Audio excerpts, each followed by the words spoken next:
Okay, here we go, people. Steve Hilton versus Michael Crosby.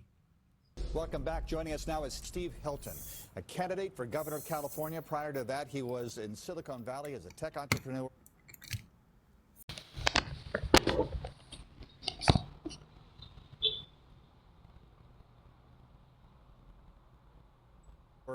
Before that, a Fox News host. Actually, you were a Fox News host later. Yep. Worked for David Cameron, who was the Prime Minister of the United Kingdom, now a U.S. citizen and a candidate. Thank you very much for joining us. Great to be here. So you're leading in a lot of the polls. Yep. We're going to get to some of the issues, but first let me talk a little politics.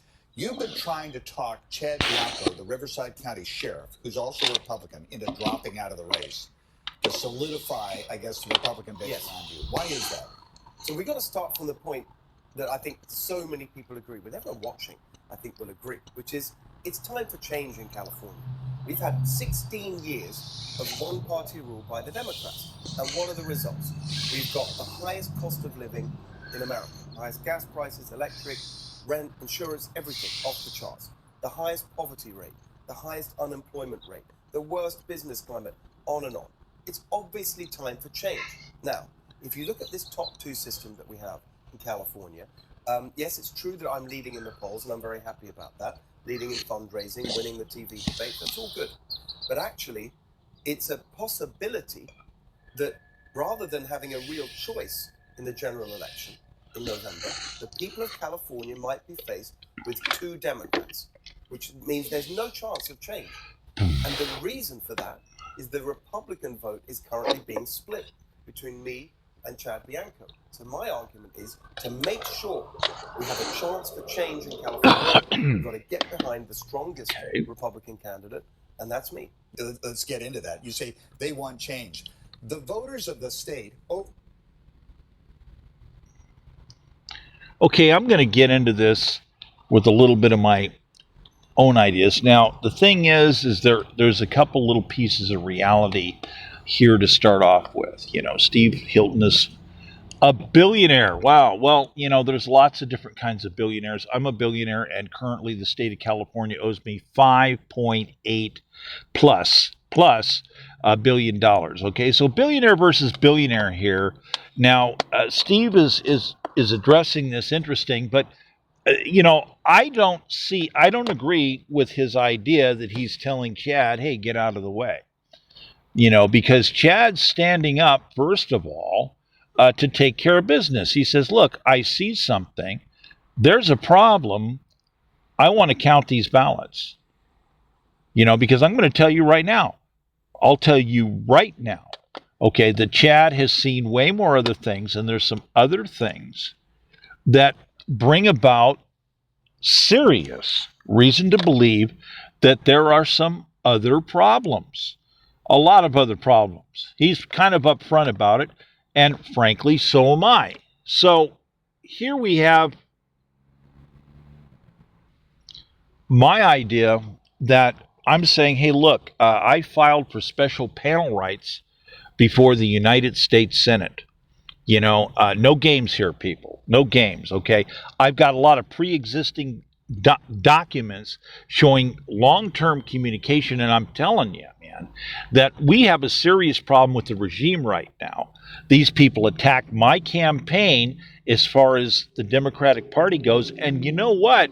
I'm just going to tell you straight out, the articles say they are disqualified. I want Gavin to get out of my house right now, you know, and I want to take an array of these people into custody. Bonta, Webb, Julie Sue.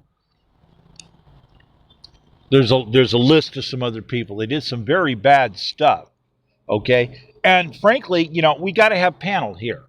Okay, there's too many problems in California, and I want to see who's standing up, who's going to put pants on and say, look, I see stuff, I know stuff, and I'm willing to deal with this. Now, some people would stand up if they had more security. We can take care of that. We can fix that. So I'm going to kind of leave that here, and we'll go on to the next portion. Overwhelmingly overwhelmingly, just a few months ago, voted for Proposition 50, of California, so that we got 5 more Democratic seats. Yeah, that was a message to Donald Trump in Washington, D.C. You believe that millions of voters will change their mind. So they say, you know what, we were wrong. We should support a pro-Trump Republican for governor. Well, that election wasn't about gas prices. It wasn't about electric bills. It wasn't about the rent you pay, what you pay for groceries. All these practical things that are making life so hard for regular Californians, for everyone watching who's really struggling. Small business owners like I used to do. I used to run restaurants. You go and talk to restaurant owners in California today, it's a nightmare. And so that's what this election will be about, not some argument about districts that doesn't really relate to people's daily lives. That's why this is different. This year is different, and it's not going to be about Trump. It's not going to be about anything. Okay, I'm going to stop it right there for a second because I'm going to say something because, myself, I have struggled with business my whole life. I got a nonprofit. Okay, my for-profits were all destroyed. What's left of my for-profits ended up getting absorbed basically into my nonprofits. We're talking, by the way, a whole lot of legal research, a whole lot of legal evidence to go back after bad players, bad actors, and this still has not been resolved yet. It is not a resolved thing. So as far as the problems that people are going to have in business, man, I know what those problems are. I mean, I really know what those problems are. And this is something where we have to deal with the situation with a whole lot of illegal and unconstitutional activity. We've got a huge Julie Sue problem. We got massive blacklisting. We got people that are using demographic weapons. Okay, they're destroying people's lives. This is not resolved, okay? This is not resolved. The blacklisting, no. This has to end up going through more boards, more panels. This is not resolved, okay? I'm saying that up front. So as far as the business people go, I think I've got a way deeper understanding of what's going on there. I was born and raised initially in California, and then I escaped to Arkansas for quite a long while. But, the thing is that as I end up, by the way, getting trapped back in California, I come in for family emergencies and I get trapped back in California. And what's happening? California's breaking the law repeatedly, and they're attacking me. They're attacking me. They're destroying my business. They're attacking archives. They're attacking people's legal research. This is inexcusable. California's insane. It doesn't do wide scope arguments. It doesn't do constitutional or federal law. And the U.S. Supreme Court stood up and looked at several cases and says, yeah, we see there's a problem. My understanding of the United States Supreme Court in this area is they're basically saying we don't have enough time to research all of these items, and we're flat out saying that the courts in California, all courts within the boundary of California, have to adhere to full scope arguments, to full constitutional arguments, and federal law. And that's not happening. They had to order this to occur in a case. Now, I see that applying across the board because there's a lot of things there. We've got millions of cases that are no longer legit based upon that application. Bloat and the bureaucracy and the corruption in our government so we can cut taxes and cut costs for everyone in California. Right. It is about Donald Trump has for the past 10 years. That's what that vote Proposition 50 was. And the governor has gone out of his way to be the leader of the opposition. This governor right now. Would you welcome Immigration Customs Enforcement to continue interior enforcement in the state? I'm going to say something right here on the Trump stuff because he's saying something, they're saying something, and there's some serious problems with Trump, okay, from the standpoint of what's going on. What is it? Let me tell you what it is. We got people throwing dirt all over the place. And we got people slinging false statements. So when I have to be completely unbiased and I investigate stuff and I find out that the Justice Department repeatedly was coercing him into dangerous situations to risk his life to entrap Russian mobsters and the Russian government spying, and they put him on a spot. And then all of a sudden he ends up in the media eye, and someone says, oh, he says the wrong thing, he's doing this and that. He is between a rock and a hard place. This is totally wrong to put him in that situation at those moments and then have all these people use it as ammo when he's trying to do the right thing for the country, and he was actually risking his life. And as far as I can tell, from what I looked at, I really felt that coercion was there. I think they treated him in many ways worse than John DeLorean, and I'm just going to go ahead and say that. Said very clearly, I'm the candidate of the legal immigrant community, for the legal immigrant community.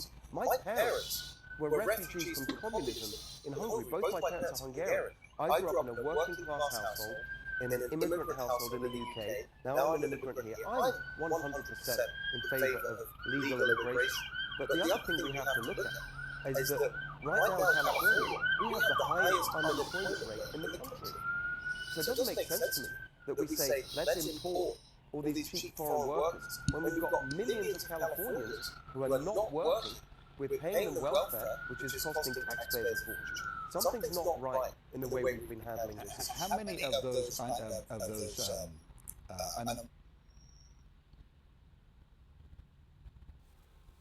Now, as far as the immigrant thing he's saying, now, I got one side of my family that predates the Constitution of the United States. In fact, they are constitutional endorsers. And on my grandmother's side, her father also came from Austria. So Hilton's talked about it.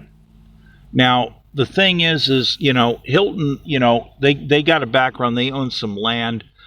There's a slight bit of royal blood there, by the way. I'll mention that. And there was with my grandmother's father as well. There was some royal blood. So he came to the United States. He went through Ellis Island. He did everything right. Now, let me tell you about that. Let me tell you more about that, because he also had a vineyard. He had apartments. He had houses. And he had a really nice area up in the hills above the vineyard.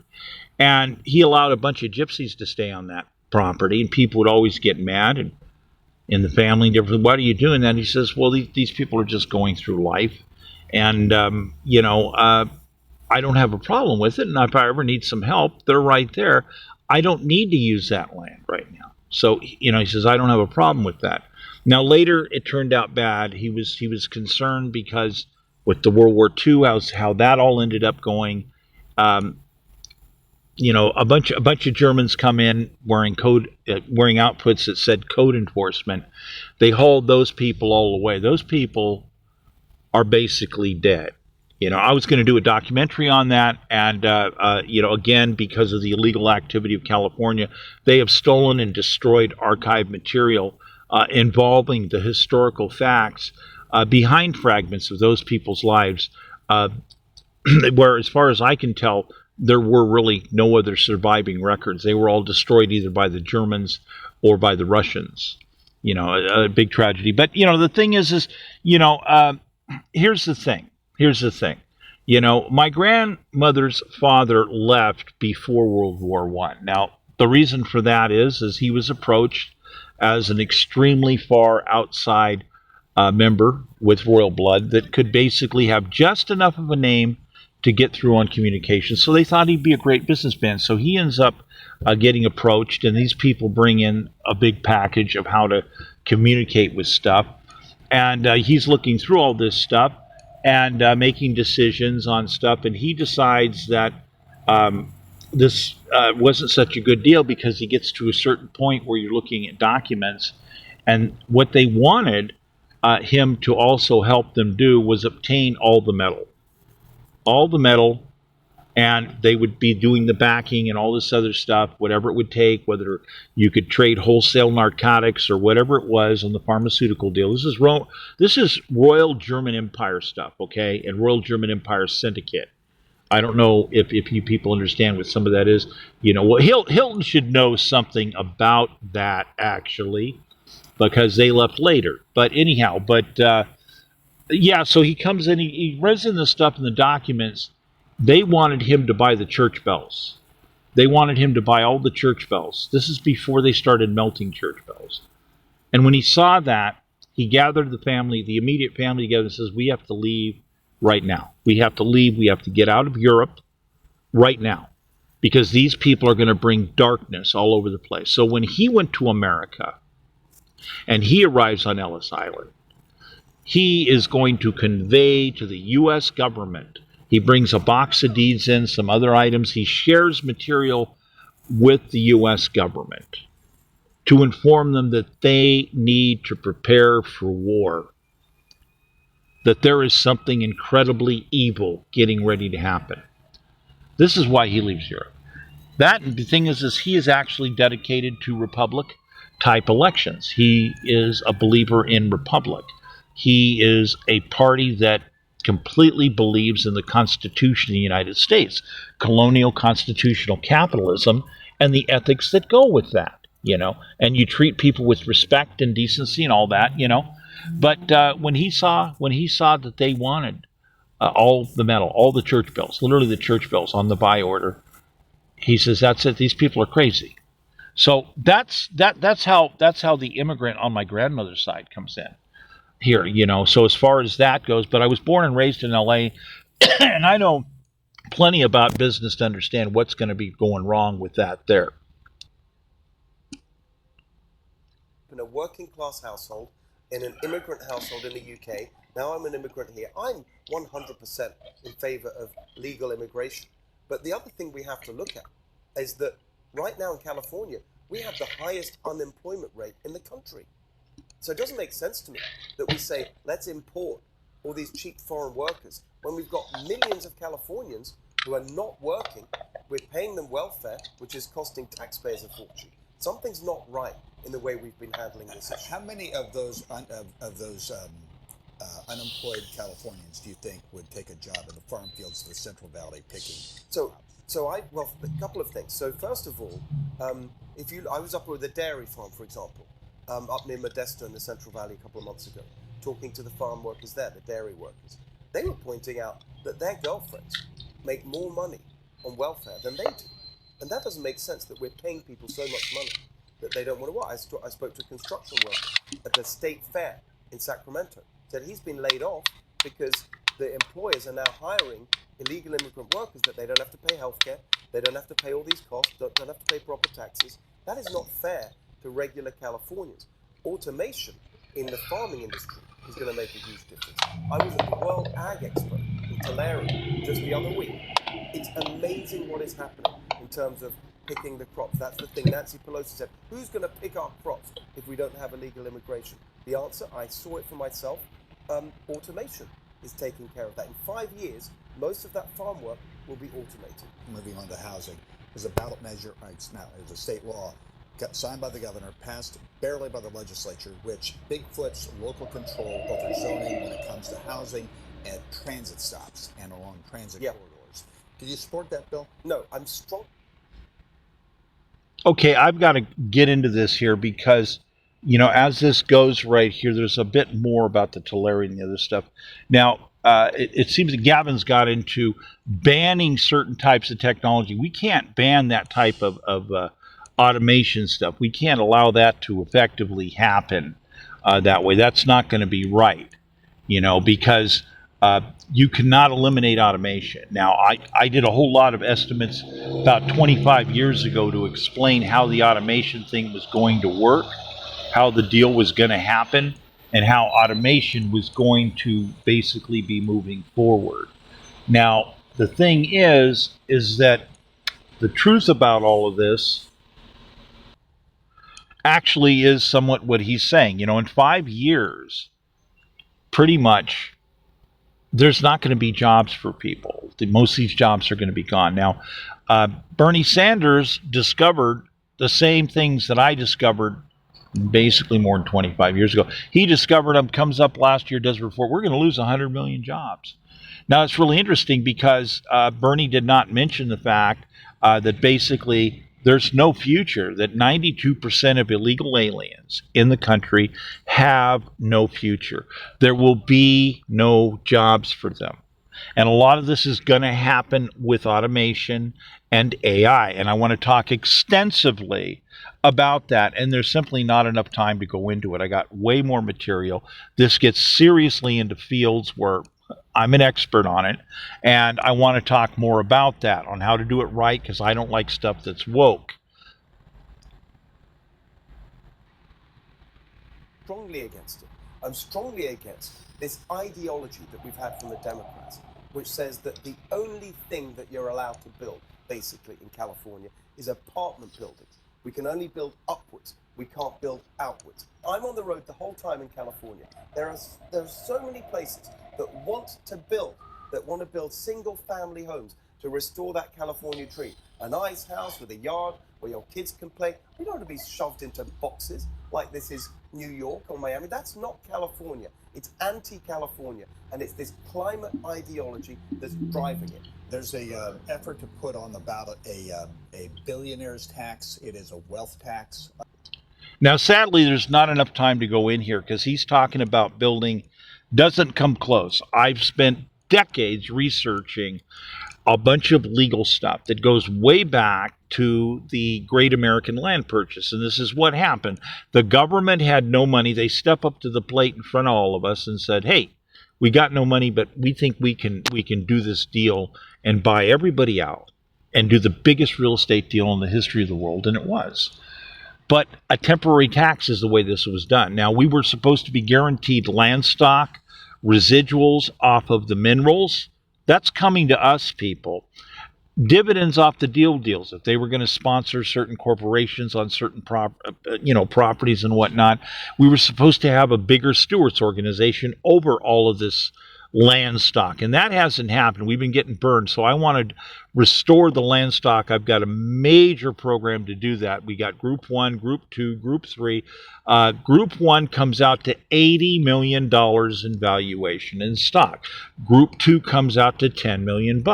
Now, with Group 1, we immediately will invest from people who die that have no lineage, their stock. Their stock comes up. We're all going to buy it back. We're going to take that simple money. We're going to invest it. It's about $8 billion, I think, a month is the way it works out. And we're going to invest that into basically having AI make us software along with the best, most talented software companies that we have in this country. So we're going to end up getting a hold of $4 billion worth of software, but we own it outright. We're commissioning for it. It's our property. Now, the retail is substantially more value on that software. But what we're going to do is we're going to copy it. We're going to paste it to each of us in Group 1. And there's 175 million of us, roughly, in the nation there in that number. Group 2 is about 100 million. So we're going to end up having an advantage over the rest of the world where we're all in Group 1 going to literally have $4 billion worth of software individually to us. That means that if you're going to go into whatever you need, trust me, whatever you're going to need, we're going to have it pretty much for your business. You want to go into business, whatever you're going to need. And it's not going to end. We're just going to keep perpetually investing and working with people who are displaced. Now, I did a lot of research on displacement. Nobody else wanted to understand that in advance. My research 25 years ago says I knew all these jobs were going to be lost. I looked at this as advanced hindsight, understanding this is bars of gold, knowing ahead of time to be able to set up a smooth transition way ahead, 10, 20 years ahead, that these were bars of gold, understanding this. That there's no reason for people to ignore things the way they did. I mean, I guess people didn't like some of the stuff I said about that when I started talking about it in 2005. But again, there's way more extensive stuff to talk about here, people. I have done the big Barna research. I'm an archiver. I'm a good archiver. I do great analytic work. So, one of these days, we already have the highest taxes in the country. They keep saying we need more money, more revenue. You know they nearly doubled the budget of the state of California in the last 5 years. 5 years ago, the budget was $180 billion. This year that Gavin Newsom's put in, 350 billion. Is everything twice as good when they've doubled the budget? Of course not. They've got plenty of money. We have to reduce taxes, primarily for working people. That's why my plan is your first 100 grand tax-free. But we also need to attract businesses back to create the jobs and the growth. So the second part of my tax plan, over 100,000, a flat tax of 7.5%. Steve Hilton is candidate for governor of California. Thank you very much. For taking Great to be with you. Thank you.